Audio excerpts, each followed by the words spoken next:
Ẹ káàbọ̀ sí orí kan náà fídíò tó wà lẹ́gbẹ̀ẹ́ máa ṣe máa play fún yín. Ẹ wo oríṣiríṣi ọ̀rọ̀ àṣírí, oríṣiríṣi ọ̀rọ̀ ló wà nínú fídíò tí ẹni tú kalẹ̀. Gbogbo ẹ̀ ni ẹ máa ní àǹfààní láti jẹ lórí ìkànnì lẹ́nu. Tó bá yẹ kí gbà ọkọ ní ẹ̀dá fún wa lórí ìkànnì. Ẹ bá like, comment, subscribe. Ẹ share àwọn fídíòs wa kẹ́ bá lè máa jẹ ìgbádùn àwọn content bá ẹ̀sùn kí tí àwa kò bá rí. Àwa kì í sọ ìtàbá wá síbi látọ̀ aṣọ. Adéka ti wádìí dáadáa lórí ẹ̀ kí àtọ̀ aṣọ ẹ̀wò ká má fi ọ̀pá pọ̀lọ̀pọ̀lọ̀. Ká má fi pa ejò. Ẹ ká wo fídíò yìí. Bọ́ta kò sí àwọn kan tó rí ẹ. Kò sí àwọn kan tó rí ẹ fẹ́ kú nítorí pé mo fẹ́ fún Obesere, you know. Ó dẹ̀ wá bọ́ síta, ó dẹ̀ wá ń push narrative yẹn ń push jáde. Kẹ́ wá lọ wo, ẹ lọ sórí YouTube, kẹ́ rí bí mo ṣe introduce you in fact you fall my hand yakata.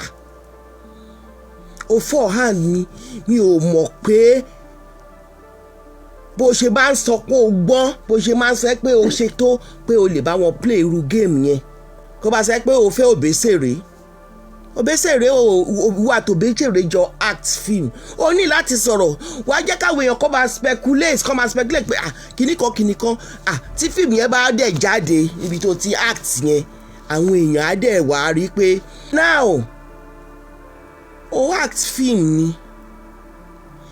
Ó dẹ̀ àwọn gullible fans àwọn fans tó jẹ́ pé orí wọn pé wọ́n wà gullible, wọn náà mọ̀ wọ́n náà pa àwọn fans you know. Wàá dákẹ́ several times náà ti gbé Lizzy Anjorin náà sọ pé ní báyìí ló ń fẹ́ tó yẹ pé inú fíìmù ni wọ́n dẹ̀ ti jọ ṣe, wọ́n máa ń dákẹ́. Wàá dákẹ́, wàá jẹ́ káwọn èèyàn kó máa speculate, wọ́n á máa speculate lọ. Ó ní sọ̀rọ̀ pẹ̀ tó bá ń ṣe show tí wọ́n bá tiẹ̀ ń sọ pé a máa rí wà tó Obesere tẹjọ́ ń ṣe gbá tẹjọ́ ń ṣàwò, ò ní sọ̀rọ̀. Tí fíìmù yẹn bá wá jáde, wà push narrative yẹn, ẹ lọ bá mi wo fíìmù yìí o, ẹ lọ ṣe o. But tó wá bọ́ síta nìyẹn, ìwà àti Obesere o, òun ò ní sọ kìnnìkan. O mú àwọn fans o mú wọn ní mugun. Ó ṣòpé mugun fúnra rẹ̀ nìwọ fúnra rẹ̀. Because tó bá feed on vulnerability of àwọn èèyàn, kódà you are a mental health nurse for crying out loud. How can you do that to your fans? Misleading genuine people tó believe nínú ẹ, tó dẹ̀ jẹ́ pé nǹkan tó ń sọ̀rọ̀ ọ̀rọ̀ okú àtòbò ló ń sọ. Yinka tó ń sọ̀rọ̀ okú àtòbò, tó dẹ̀ ń sọ̀rọ̀ tó pé wọ́gọ́ wà lára àwọn tó wà advocate pé obìnrin lè fẹ́ ọkùnrin lè fẹ́ ọmọ ìyàwó mẹ́fà kò burú rárá. You know that àwọn èèyàn wọ̀nyí they believe in you and you fold their hands. Kì í ṣe bọ́ ṣe ń ṣe nìyẹn. You are a really paranoid person. Ìwọ gan ló wà paranoid tó ní double personality. Ìwọ gangan ló wà ó dẹ̀ wá ń push ń paint ẹ̀. And exactly òun náà ni Dorcas olórí burúkú ọmọ òṣì ọmọ rádaràda. Òun náà ni ẹ̀yin méjèèjì ẹ wá sọ̀rọ̀ ayé di ajá. Ẹ sọ̀rọ̀ ayé di olórí burúkú kan kalẹ̀ sí orí ìkànnì yìí. Ìwọ tó tiẹ̀ wá jẹ́ mental health nurse tó jẹ́ professional, ó wá mú orí àwọn vulnerable people tó wà under àwọn tó jẹ́ pé à ń bẹ Ọlọ́run fún, tí wọ́n look up to you. You twisting their brain, you are manipulating them, all because you want them to go and watch your nonsensical YouTube drama that you are doing there. Ṣe yẹ dáadáa, wọ́n sọ fún ẹ, kíkú gbọ́rọ̀ èèyàn, gbọ́ advice. Ẹnikẹ́ni tó bá kọ́ ẹ níyẹ, ó kọ́ ẹ ní rubbish, and you are pulling down your brand yourself. Tiẹ̀ ní brand tẹ́lẹ̀. You are pulling down your brand. Ní. You don't have it. Because wàá máa Ganusi àwọn nǹkan tí ò kàn ẹ́. Àwọn nǹkan tí ò kàn ẹ́. Àṣẹ òun tàgẹ̀rẹ̀ ara ẹ̀ máwọn èèyàn for you kò lè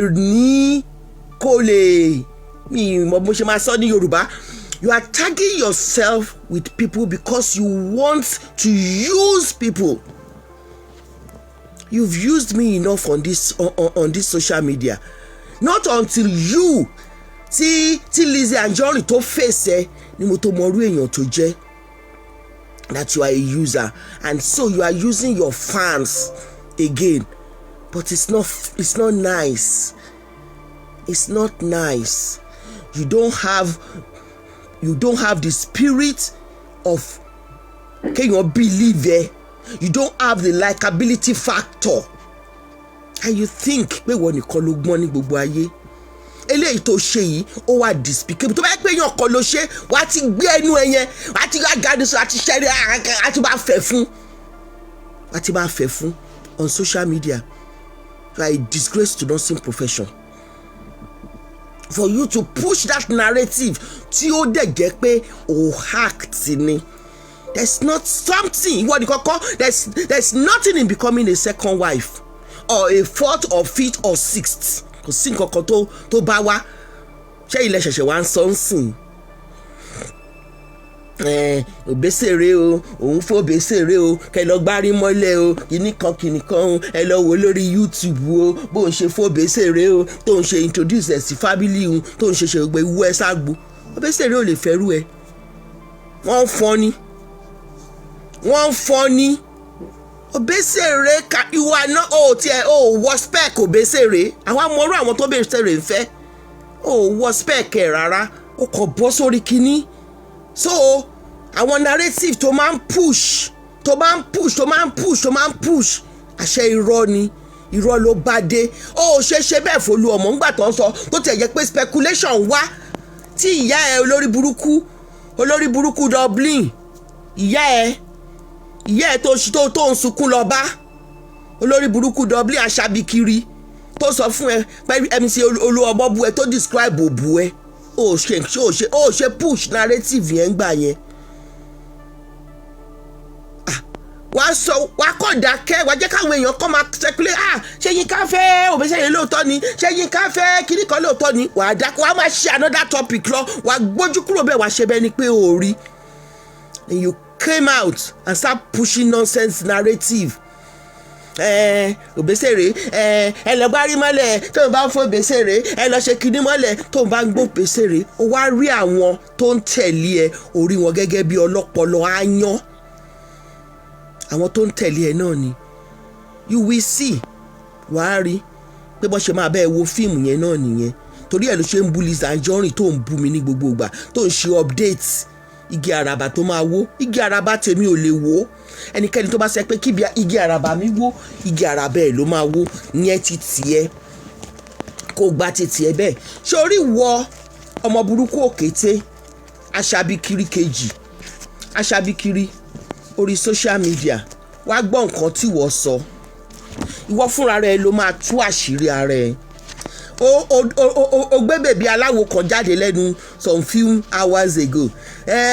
Tàdé ọmọ adé sórí gbogbo nǹkan máa ń wù ẹ́. Ó dá kéèyàn kí nǹkan gidi wúyàn. Ṣùgbọ́n tó bá ti ṣe, tó bá wá ṣe débi tó lápẹẹrẹ, tó ṣe débi tó jẹ́ wípé ó lápẹẹrẹ, ìyẹn náà ń pè ní pé èèyàn wà vindictive. Nítorí pé Àbíkẹ́ Jagaban ó joyè, ó mú gbogbo oyè. Ìyẹn Dorcas olórí burúkú Yinka, ọmọ òfò, ọmọ àdánù, ọmọ tó jẹ́ pé àwọn tó bí wárápá náà fi ń ṣayọ̀, wárápá náà fi ń ṣe náà fi ń ṣègbéraga, wárápá dìran. Ìwọ fúnra rẹ̀ gan wárápá ń gbé ẹ, òun kú wárápá. Àbàtẹnijẹ́, arógòbògò jẹ́, gbogbo tí arógòbògò jẹ́ tí Bible sọ ń pa ẹ, máa sọ fún ẹ lónìí. Ìwọ àbáláàrú ẹ, kẹ́ńjẹ́ kọ́kọ́ sọ nǹkan tó sọ jáde dán. Ó ní ìwọ o àgbàyà yẹn tó lọ́kọ mẹ́ta fún, tó bímọ mẹ́ta fọkùnrin mẹ́ta, ọkùnrin kan nìwọ bímọ fún tiẹ̀. Ẹ máa gbọ́ lórí burúkú ọmọ akúwárápá, ìyá akúwárápá, olóbò pàṣí wọ̀bọ̀wọ̀bọ̀, ọmọ òfò, ọmọ àdánù, olóyún rọ́bà, tóun náà ṣe kọ́ńtẹ́ǹtì ló ṣe. Àwọn tó rò pé haters ni àwọn ló bẹ push narrative ẹ, tó rí ẹ pẹ̀lú kú ẹ tó ṣe dọ̀dọ̀dọ̀dọ̀, tó ṣe jọ̀bọ̀jọ̀bọ̀, ikú ẹ ti tóbi síbẹ̀ tẹ́sílẹ̀ tán ní àbò lóyún ni. Bí wọn náà ṣe ronú nìyẹn tó ní wàá dé fake àwọn people yìí. wàá fake wọn ṣe bá burú ẹ kúkú lóyún kí wọn náà fake wọn pé olóyún ni bí wo àti Yinka tí ẹ ti bẹ ṣe ń push rubbish narrative káàkiri ẹ máa gbọ́ nǹkan tó ọmọ òfò yìí sọ ọmọ àdánù. Show matter. Does that matter? Like you to ask yourself, does it matter? The main thing is that. O ò ní bébì kankan oyún rọ́bà ló gbé síkùn kò sí bébì kankan a ṣe analysis gbogbo ikùn ẹ oríṣiríṣi ikùn ẹ ibi tí wọ́n ti ń ṣe ultrasound fún ẹ tí wọ́n gbé ultrasound sẹ́gbẹ̀ẹ́ afẹ́rí oní CS ló fi bímọ January olórí burúkú ẹ ọmọ amiku mẹ́kọ olùṣẹ́ lẹ́nu gbàsíà ẹ ẹni ọmọ tó ń bù yẹ ọmọ tó ń nà yẹ ọmọ tó ń gé ìyá ẹ jẹ ọmọ tó gé oko bàbá ìyá ẹ oko ọkọ ìyá ẹ tó jà jẹ tó fẹ́ dóko Adéyínká ló ṣe ń pè rẹ̀ ní Mrs Adéyínká gbogbo nǹkan tó bá ń ṣe láyé yìí Dorcas orí burúkú ni báwo ló ṣe máa jẹ́ Mrs Adéyínká tiẹ̀ ta pàwù bí àgbàdo olórí burúkú ọmọ tí ń pọmọ reléèwẹ̀ worú nǹkan tó kó sọmọ olórí tó kó sọmọ yẹn lọ́rùn ọmọ tí ò tí ì pọmọ oṣù kan tó gbágbádá ńlá tó gbé sọ́rùn tó kó lẹ̀kẹ̀ sí lọ́wọ́ àjẹpáyé ẹ̀ bàjẹ́ Dorcas ọmọ olórí burúkú ni ẹ ò lè ṣoríire aṣàbíkiri ti gégùn fún ẹ pé o lè ṣoríire pé tó o bá fẹ́ bu báyìí o máa bọ́ dànù lọ́wọ́ ẹ ni ìyá ti wọ́ o àti gbogbo àwọn tó ń ṣe ẹ́ lóore o àdàbí Tẹ́mi Adébíyìnpé tí bá fẹ́ gbaṣẹ́ lẹ́nu ẹ nìkan ló kù tí mo bá fẹ́ gbàjẹ́ lẹ́nu ẹ ṣùgbọ́n tí mi ò bá gbàjẹ́ lẹ́nu ẹ èmi ṣẹ̀ṣẹ̀ jí ní tèmi ni ẹnu kàsì lèmi fi ń bẹ́ẹ̀ sọ̀rọ̀ yìí o máa ṣubú dànù o ní rí bá ti ṣe onírọ́nà gbégbá àti wọ́ àti ìyá ẹ máa tọwọ́ bọjú báyìí ẹ ní rómi ń bẹ̀ àdàbí tí n bá débi iṣẹ́ ẹ nìkan ló kù ṣùgbọ́n tí mi ò bá débi iṣẹ́ ẹ wàá fà tẹ́tẹ́ dì í àgbọ́. That there is a baby. Níbo ni bébì náà wà? Níbo ni bébì ẹ wà? O ní bébì kankan. O ní bébì kankan. Àtẹlẹ ìyá àgbà òṣì àgbà rádaràda àgbà aláìní. Ìyá ẹ làgbà òṣì ọmọ kékeré ẹ̀ṣẹ̀ bí ó ń ṣẹgbẹ́ ìyá ẹ fi mí díwọ̀n ní fámìlì ẹ ìyá ẹ lọmọ kékeré ẹ̀ṣẹ̀ òun ni wọ́n gbódó sí láyà tí wọ́n lù gbàùgbàùgbàù òun ni òun ní ire ní ayé ẹ̀ òun ni ò lè ṣe rere òun ló mú ẹ wá sí United Kingdom at the age of bóyá 10 bóyá 11 ni tí ayé ẹ polúkúrú muṣu tọmọ yàyàkuyà mọ́ lọ́wọ́ àwa mọ́mọ́ wá sí United Kingdom ó ṣoríire abímọ sílùú yìí ọmọ wa ṣoríire àwa wá sílùú yìí àkùsọ́kùnrin tó bá ń kúrò lọ àkùsọ́kùnrin tó mú wa sílùú yìí àṣoríire ìyá ẹ Adébísí tó kú wárápá aṣàbíkiri tó ní ìyẹn Tòkunbọ̀ Abọ́dẹrìn tó ní wọ́n táàgì ẹ̀ pé lọ jalè ní Tesco tó ní kó má wọ ọbẹ̀ mọ́ tó bá nẹ̀ for life ìyá ẹ̀ ló lórí burúkú ìyá ẹ̀ ló lòṣì ìyá ẹ̀ ní àgbàyà ìyá ẹ̀ Adébísí òun ló bímọ mẹ́ta fún ọkùnrin mẹ́ta bẹ́ẹ̀mi náà ṣe bímọ mẹ́ta fún ọkùnrin mẹ́ta ìyá ẹ̀ kò ní dá fún ìyálà ìyá ẹ̀ Dorcas ó máa ṣàbí kiri ó máa ṣàbí jẹun ò ní jèrè nílé ayé ẹ ìyá ẹ ló ń bá wí sórí ṣó tí n bá ṣe ṣó ẹyọ kan yìí tí màá ṣe fún ẹ yìí ó máa gbáskì á dẹ̀ go viral lórí burúkú ọmọ òfò ọmọ rádaràda ọmọ tí ò ní láárí ọmọ tó mú wá sílùú òyìnbó pé kó wá ṣoríire tó ṣorí burúkú ọmọ tó jẹ́ wípé ó ń tọrọ jẹ ní donation ni ọmọ tó jẹ́ wípé ọmọ àlè gidi ni ọmọ lèrè ni ọmọ lèrè ni bàbá ẹ kú ìyá ẹ gọgọ pàápàá ẹ̀gbọ́n ẹ wọ́n pa sí testing ground ni according to Tòkunbọ̀ Abọ́dẹrìn ayé ẹ bàjẹ́ ayé ẹ polúkúrú muṣu gbogbo ẹnikẹ́ni tó bá wọnú ilé ayé ẹ tílé ayé ò bá rí rádaràda ò ní fi sílẹ̀ násẹ́fù Àdìsá ó sá fún ẹ tèfètèfè ni ó kọ́mọ sí ẹ lọ́wọ́ olórí burúkú ọmọ játijàti ṣé wọ́n tó dé abẹ́wúdù ó tó dé SC2 tó ń gbé ń bẹ̀ yẹn àbáyé ẹ bàjẹ́ ọmọ òfò ọmọ rádaràda.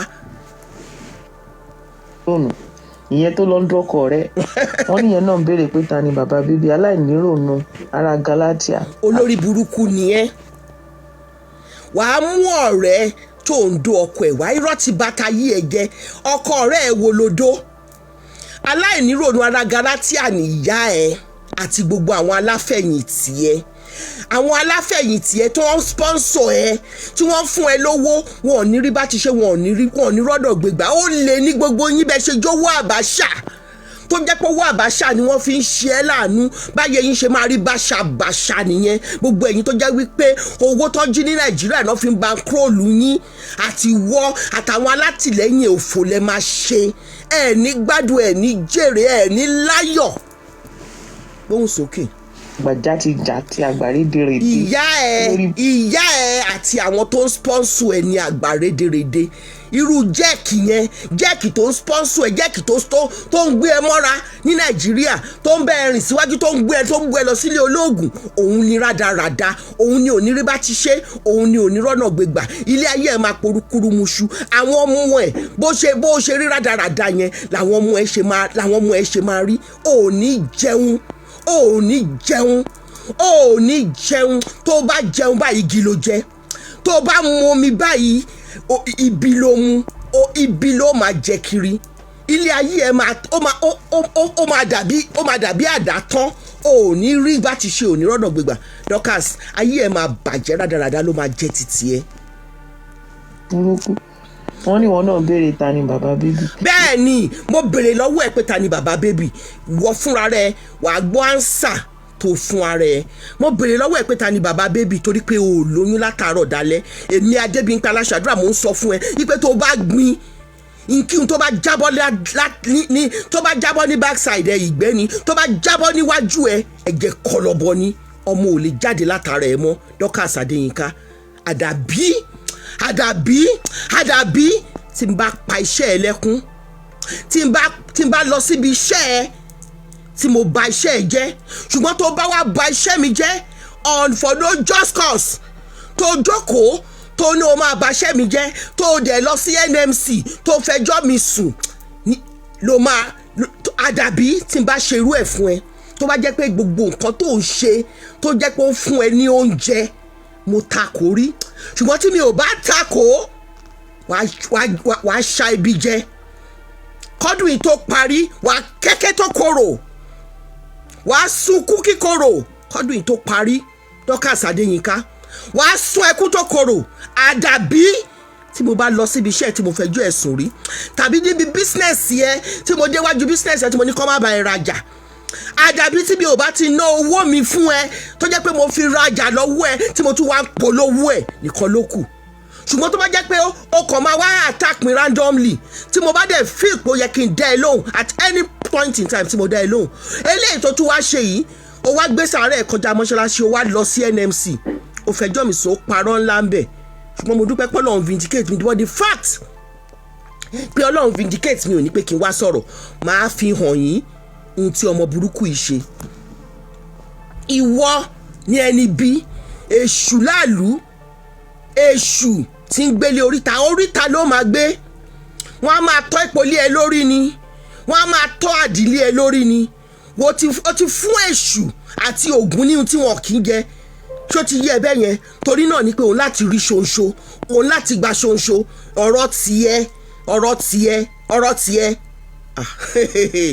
kọ́dún yìí tó parí wàá tọwọ́ bo ojú báyìí òní romi ń bẹ̀ wàá tọwọ́ bojú òní romi ń bẹ̀ Dorcas ọmọ Adéyínká tó ń pèrè ẹ̀ ní ọmọ Adéyínká tó kì í ṣàdéyínká tó kì í ṣàdéyínká tó ń pe ara ẹ̀ ní aya Adéyínká tó kì í ṣàdéyínká oyè méjèèjì rádaràdá tó ló jẹ ní Nàìjíríà Mrs Adéyínká náà pé ló pe rẹ̀ ń bẹ̀ ṣó ti yé ẹ wàá tẹ́ wàá tí wàá gbé ṣùkù pọ̀yìn wàá tẹ́ wàá tí wàá gbé ṣùkù pọ̀yìn ò ní ṣerú ẹ̀ mọ́ láyé ẹ. ó ló yẹ ká máa bi léèrè yẹn hello ìwọ ló yẹ ká bi ní question yẹn pé ta ni bàbá bébì ìwọ tó jẹ́ pé mẹ́ta ló wà lọ́wọ́ ẹ̀ àwọn mẹ́tẹ̀ẹ̀ta different èmi ò bímọ fọkùnrin méjì. ṣé gbọ́ ohun tó sọ òun ò bímọ fún ọkùnrin méjì òótọ́ ló sọ ọmọ ẹyọ kan ṣoṣo tó bí láyé ẹ̀ Oyinkanṣọ́lá násẹ́fù ló bí fún ó bímọ fọkùnrin méjì yes oyún rọ́bà ló gbé síkù nínú ọ̀rọ̀ tó bá sọ ibẹ̀ láti máa mú ẹ ó bímọ fọkùnrin méjì násẹ́fù nìkan lọkùnrin tó bímọ fún oyin kọ́sọ́lá nìkan ló bí eléyìí tó ló bí oyún rọ́bà ni kì í ṣe ọmọ tiẹ̀ ọmọ Margaret ni ọmọ àbúrò ẹ̀ ni ó jágbá ni gbogbo nǹkan ló máa ń jágbá ó bímọ fọkùnrin méjì ó tọ́ ni ẹyọ ọkùnrin kan ṣoṣo oyin kọ́sọ́lá yẹn náà ló jábọ́ lára ẹ̀ God bless you ó bímọ fọkùnrin méjì ọmọ ọkùnrin kan ló bímọ fún násẹ́fù yẹn nìkan náà ló bímọ fún násẹ́fù yẹn nìkan ló bímọ oyin kọ́sọ́lá yẹn náà ló jábọ́ lára ẹ̀ èmi ò lè jábọ́ ńbẹ̀ nítorí pé eléyìí tó bí tó sọ pé bí kì í ṣe ọmọ ẹ̀ kì í ṣe ọmọ oyún rọ́bà ló gbé síkù olórí burúkú aláìmoore ọmọ lásán ìkejì ajá rádaràda ẹ máa gbọ́. ìwọ tó jẹ́ pé mẹ́ta ló wà lọ́wọ́ ẹ̀ àwọn mẹ́tẹ̀ẹ̀ta different èmi ò bímọ fọ́.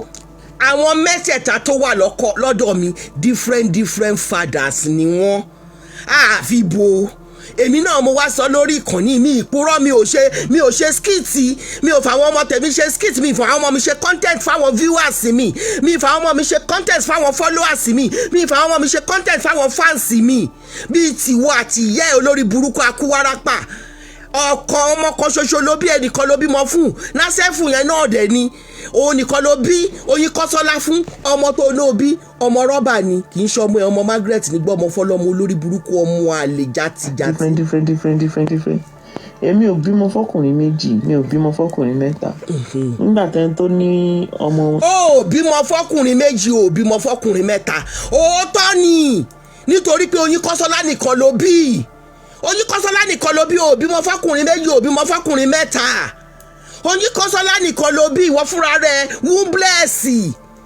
wombless olóyún rọ́bà ó bímọ ibo ló ti rọ́mọ tó fẹ́ bí àwa tọ́mọ pọ̀ lára wa báyà lè bí káàkiri kì í ṣàrùn kì í ṣe nǹkan burúkú kì í ṣe nǹkan tá a lè fi yan gan ọkùnrin mẹ́ta la bímọ fún àwọn ọmọ wa dẹ̀ ṣoríire wọ́n ń bímọ à ń gbé wọn sókè wọ́n ń bímọ à ń yọ̀ lórí burúkú ọmọ òṣì ọmọ òfò rádàrá ọmọ kan ló bí ọlọ́mọ kan ṣoṣo ni ẹ̀ ṣoṣo ẹyọ kan yẹn náà ló ní násẹ́fù ló bí fún násẹ́fù ti bímọ kiri bẹ́ẹ̀bi náà ṣe bímọ kiri ìyá ẹ̀ náà bímọ kiri olórí burúkú ìyá ẹ̀ ṣé bàbá kan náà ló bí wà tí Margaret ọmọ òfò